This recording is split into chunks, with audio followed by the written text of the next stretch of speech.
Sekalian, pilihan raya kecil Batu Sapi yang ditetapkan pada 5 Disember 2020 dan pilihan raya negeri Sarawak yang berkemungkinan diadakan pada bila-bila masa tidak dapat dielakkan.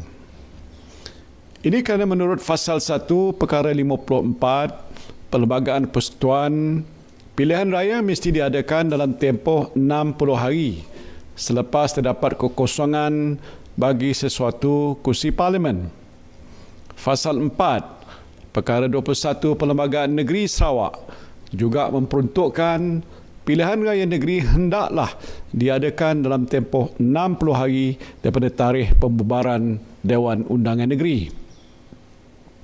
Dalam sidang khas MKN yang saya pengusikan hari ini, Setiausaha SPR memaklumkan ramai petugas pilihan raya menyatakan rasa bimbang untuk bertugas di PRK Batu Sapi nanti kerana takut terkena jangkitan COVID-19. Ketua Pengarah Kesihatan Malaysia juga melaporkan jika pilihan raya negeri Sarawak terpaksa diadakan, beliau amat bimbang akan keadaan di kawasan-kawasan pedalaman negeri Sarawak yang tidak mempunyai kemudahan kesihatan yang lengkap. Apakah akan mampu untuk menampung peningkatan kes-kes positif COVID-19 yang berkemungkinan naik secara mendadak selepas pilihan raya. Upayaan frontliners dan logistik kesihatan juga akan menjadi semakin terkekang dengan keadaan geografi negeri Sarawak yang luas dan setengah kawasan amat sukar untuk diakses. Ini tidak mengambil kira kos tambahan yang akan ditanggung oleh kerajaan dan kos ke atas ekonomi jika penurunan jangkitan COVID-19 ini berlaku dengan mendadak selepas pilihan raya.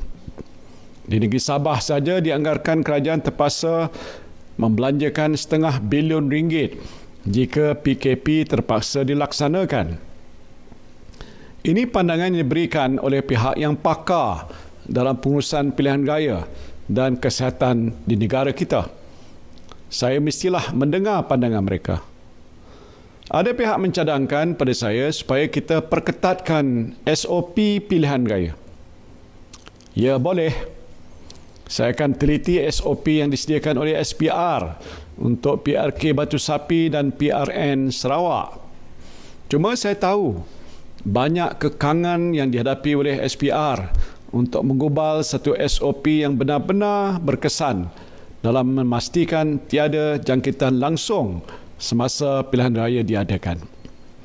Antaranya ialah kekangan untuk menghalang pergerakan pengundi di kawasan merah untuk keluar mengundi kerana mereka ada hak untuk mengundi di sisi perlembagaan.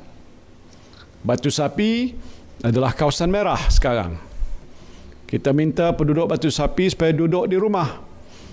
Tetapi oleh kerana ada pilihan raya, mereka terpaksa keluar beramai-ramai untuk mengundi. Mungkin peratusan keluar mengundi juga akan menjadi rendah. Tetapi itulah demokrasi. Begitu juga penggerakan pengundi dari kawasan merah ke kawasan hijau juga tidak dapat dihalang. Cuba saudara dan saudari bayangkan.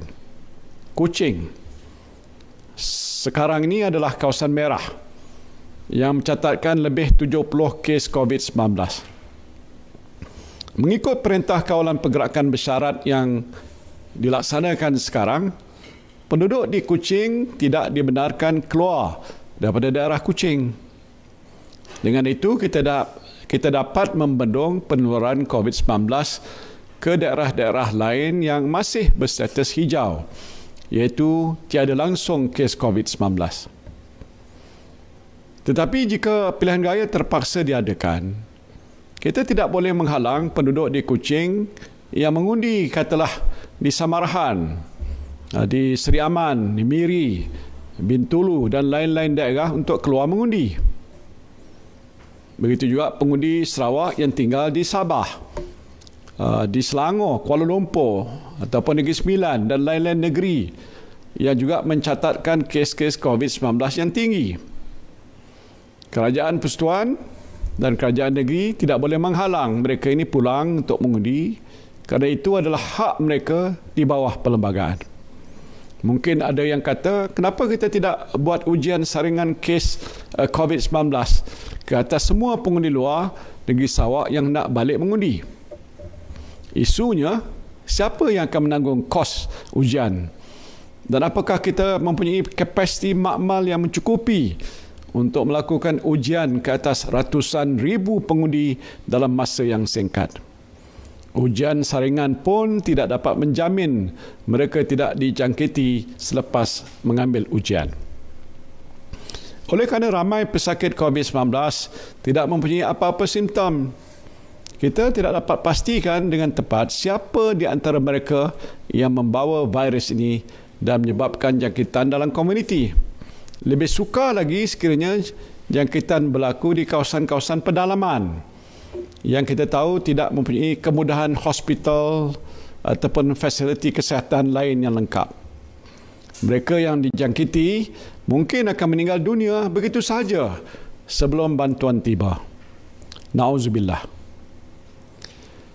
Saya sebutkan begini kerana ia bukan perkara main-main. Ini perkara serius.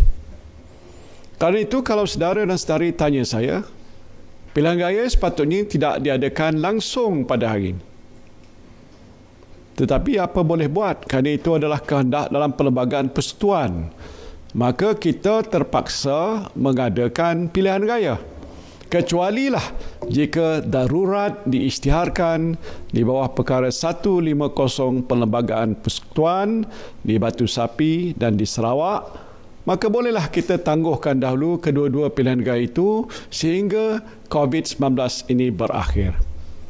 Jika pilihan raya tidak dapat ditangguhkan atas apa sebab sekalipun, rayuan saya pada semua penduduk yang ada di Batu Sapi dan Sarawak, berhati-hatilah. Jagalah diri saudara dan saudara semua, patuhi SOP dengan penuh disiplin apabila pilihan raya diadakan.